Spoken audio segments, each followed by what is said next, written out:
this conversation is going to center around Maximo's over 50 years of photographic output. Tell me a little bit about how you think about self-portrait. It's a point of saying, I exist, I have value, y yo cuento.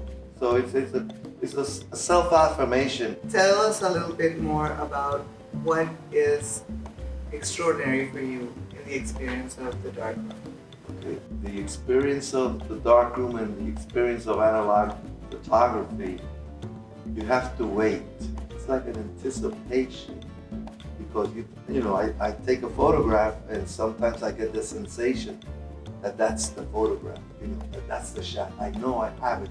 And I have to wait till I get into the darkroom to develop it. And sometimes I'm disappointed, but sometimes, I come up with a gem. So let's talk a little bit about your activism, because it's a very important part of the way we understand your work, and it's a very important part of the way you present your career and your life vocation. I was in the 7th grade, and I started to become aware of the civil rights struggle in this country. We had like a front row seat in the television and in the newspapers. So the whole question of setting dogs upon people, fire hoses, that is what I think inspired and ignited that whole interest in the social and political sphere for me.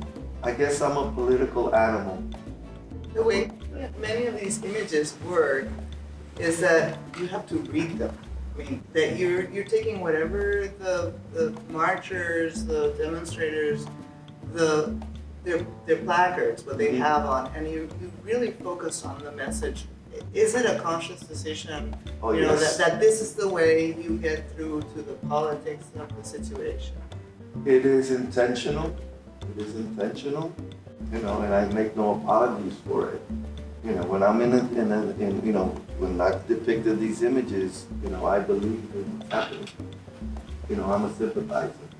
I'm not an objective observer like, the newspaper people claim to be. I'm not an objective You're a partisan. I'm a partisan. Yeah.